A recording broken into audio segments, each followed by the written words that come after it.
Hello besties, how you all doing? Welcome back again to another interesting video. Guys, if you're meeting me for the first time, my name is Chi and I'm so excited having you here.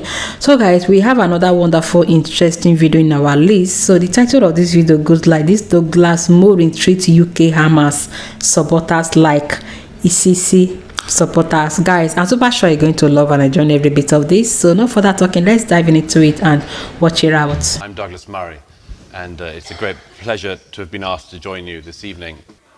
I wanted to just mention a few things in the short time I have. First is just to mention this: I'm not Jewish myself. I happen to have not just some, but most of my best friends are Jews. But the reason I mention this is that all my adult life I've been surrounded by, or chosen to be surrounded by, Jews. And why should that be? In my secular moments, I'd say it's been luck or good fortune. In my more religious moments, I'd say it's a signal of God's grace, of the wild grace of God. Because for me, these friendships and what I've learned from them have been among the greatest blessings of my life. I've known Ashkenazi Jews and Sephardic Jews. I've known secular Jews, Orthodox Jews, ultra-Orthodox Jews, Chabadnik Jews, and even some Reform.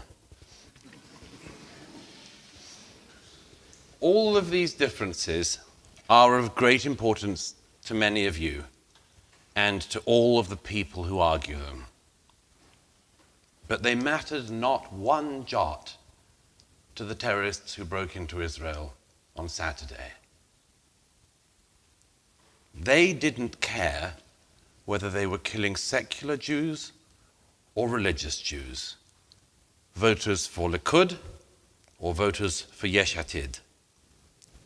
They didn't care what the views were of the people they were killing, whether they were for or against recent judicial reforms in Israel, whether they were one of the few people who believe they don't know how to run the country, or whether they were one of the 8 million people who believe they do know how to run the country.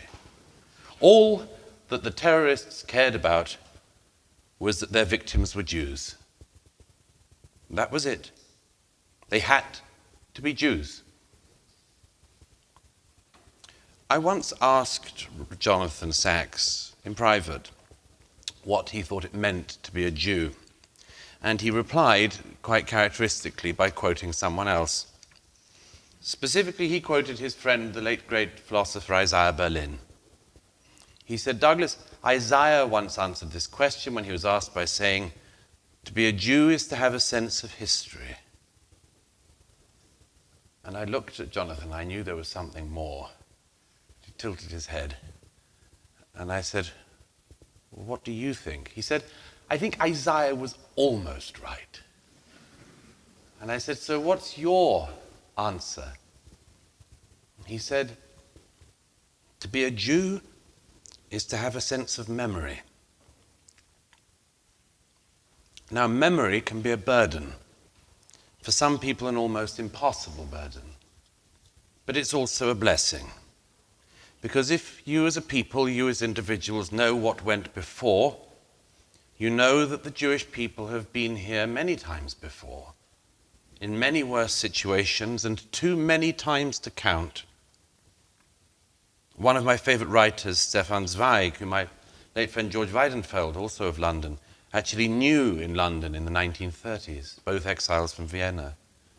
Stefan Zweig, in 1938, in one of his last letters to Joseph Roth, who was soon to die himself in Paris, said from England this in a letter, 1938. He said, every morning I thank the Lord that I am free and in England.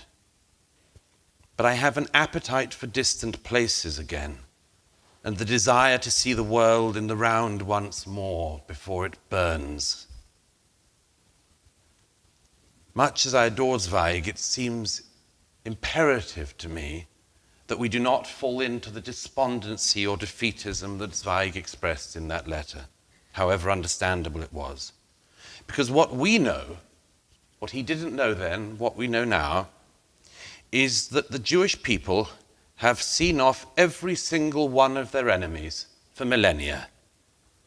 They have outlived every single one of the enemies who've wished to destroy them, from Pharaoh to Hitler. And they will see this enemy off as well. And I say that with absolute certainty. Now, what to do? May I make two suggestions? Firstly, it's always seemed to me that it is not the right of non-Israelis to tell the Israelis what to do. It is up to them to do what they need to do. In my view, all that people in the diaspora and their supporters can say is that they have our love, our support, and our solidarity in the weeks and months ahead. Whatever we can do to support them, we must do. But a second point, if I may. What we can do here in Britain is to keep our own house in order. And our own house in Britain is in disarray. It is not acceptable, it should not be acceptable, that the Jewish community, among all of the communities of this country, in this diverse country, should be the one community expected to accept with equanimity those who cheer on the murder of Jews and those who support the murder of Jews.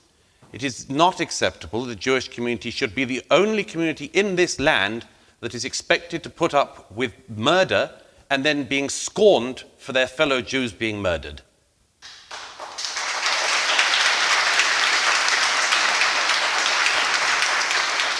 No other community would accept this, and I beg you not to accept it either. I beg you not to accept it. I came back to London the other night and I hear the residue of the people outside the Israeli embassy. These people were not protesting against Israeli countermeasures. They hadn't even had any countermeasures. They were protesting because Jews by the hundreds had been slaughtered in Israel, and they wanted to wound us more. Well, they might try, but we should not accept that with equanimity. I've written in The Spectator tomorrow a demand on the Prime Minister and the Home Secretary that supporters of Hamas in the UK must be treated in exactly the same way as supporters of ISIS were.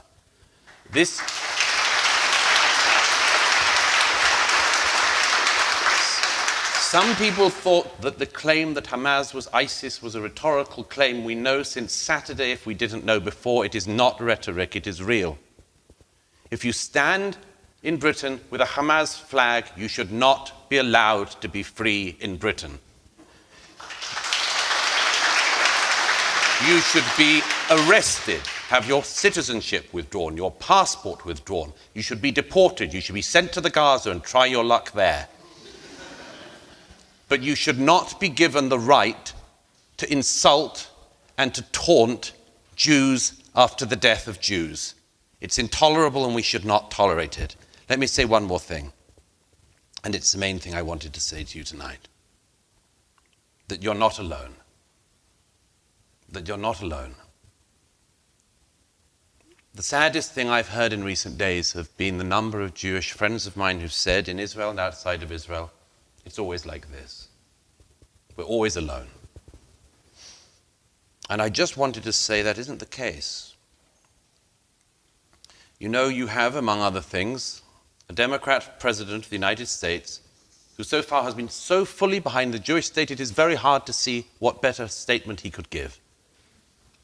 We have a conservative prime minister here in the UK, Rishi Sunak, who has been utterly supportive of the Israeli state to date. The whole civilized world is behind the Jewish state today. Now that may change.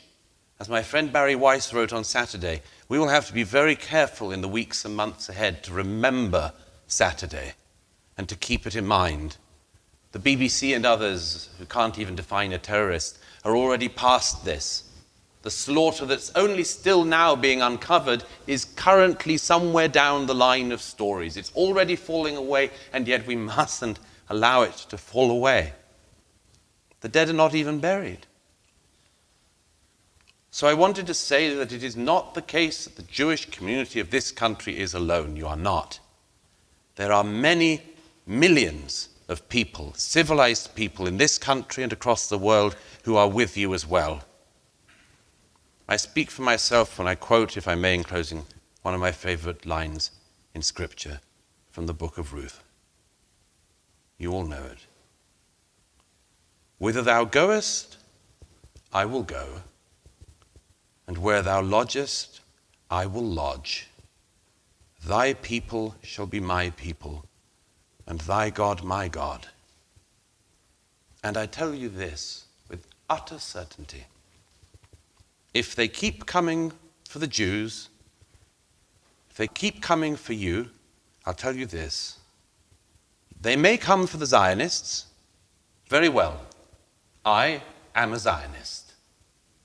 They may keep coming for the Israelis. Very well. I'm an Israeli. They may come continuously for the Jews. Very well. I'm a Jew.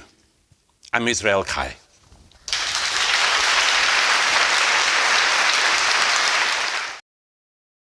Wow, what a wonderful speech from Douglas Murray, titled Treat UK Hamas Supporters Like ECC Supporters. Guys, like, Douglas Murray is always on point. Yes, this man is always on point. Whenever he makes any speech, guys, oh my God, he always come out with something, reasonable, something that is very, very meaningful. Yes, guys, like, I totally agree with everything that have been said by Douglas Murray. Yes, this speech was so awesome, and oh my God, it was really so amazing, and I can really see that a lot of people were happy for the speech that Douglas Murray gave. Okay, so guys, I totally agree with every point that Douglas Murray has made on this speech. Yes, I could really see so many vital points from what he said. Guys, like, who does that? Like, a lot of the immigrants that are not from UK, they are not from UK, they are not from British. They migrated from another different country to UK. And after the migration, they were being accepted. Yes, they allowed them to live there, to live freely. And guys, most of these people, they started supporting the Hamas.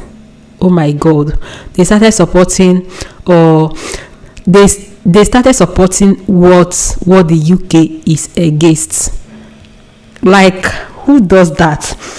So I don't think that is unacceptable. Yes, that is unacceptable, and is totally wrong.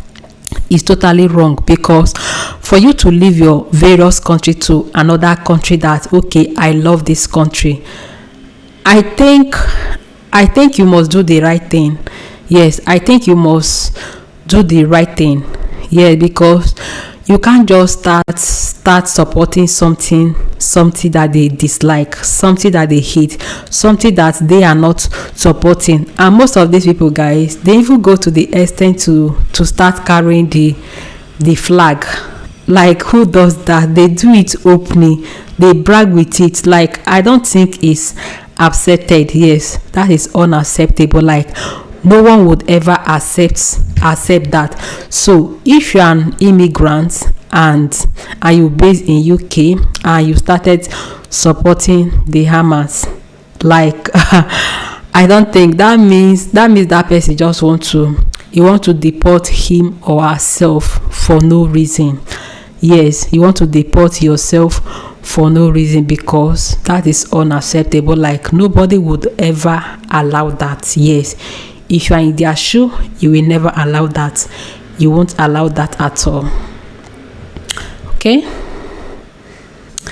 And guys, you guys know that UK is a Christian country. Yes, that is a Christian land.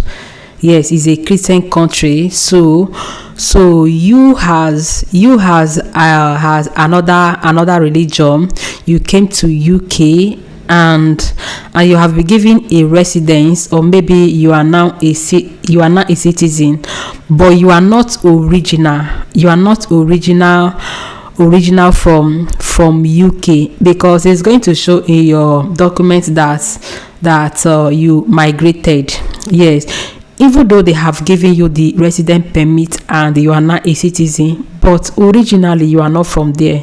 You have somewhere that you came from, so that is not your original land. So how can most of these people start forming a group? They start forming a group and start protesting in another man's land, in another man's country. Who does that? That is totally unacceptable. Like, nobody would ever accept that you start protesting and carrying flag up and down here and there and start protesting, knowing fully well that is not even your country.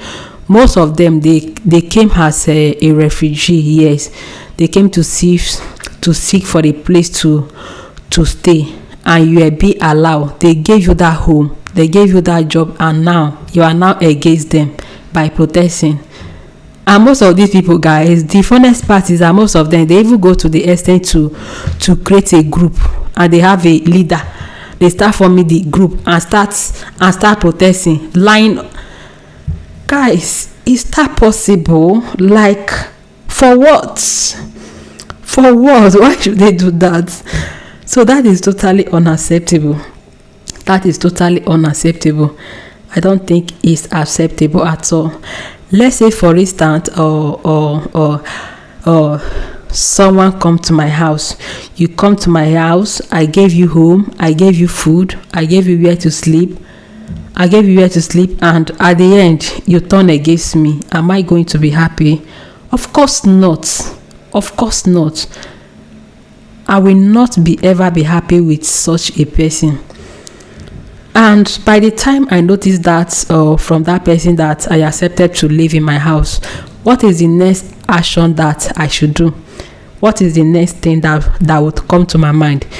The next thing that will come to my mind is that, okay, you have to go. You have to leave my house. Since you have come to my house to turn against me, to laugh with my enemies, the next thing is leave my house. Yes, that is just going to be the next thing. So from what Douglas Murray said, he said that that the supporters of Hamas in UK, that if they are being caught, that they should imprison them, and they should be charged to courts and deported, and they should try their fate.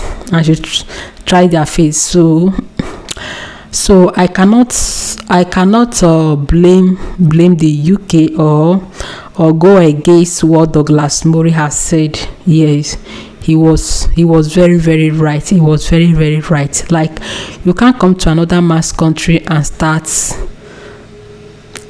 doing something that they are against. Like, nobody would accept that, even if it were to be your own country.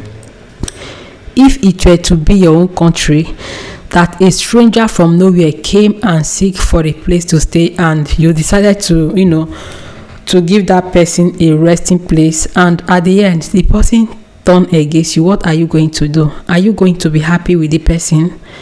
Are you going to accept the person anymore in your country? It's only a weak man. It's only a country that is weak that can ever do that, okay? Because something that they have been building for ages, something that they have been fighting for ages, you as a stranger, you can't just come and you start putting barriers. You start putting barriers, causing nuisance. Like, instead of finding a way for the problem to be solved, and you are now there increasing the problems. Like, who would accept that? No one would ever accept that, okay? So Douglas Murray, he is totally right. He's totally right from every speech that he has made on this day. Guys, like, people should try to behave themselves. People should try to support what is good.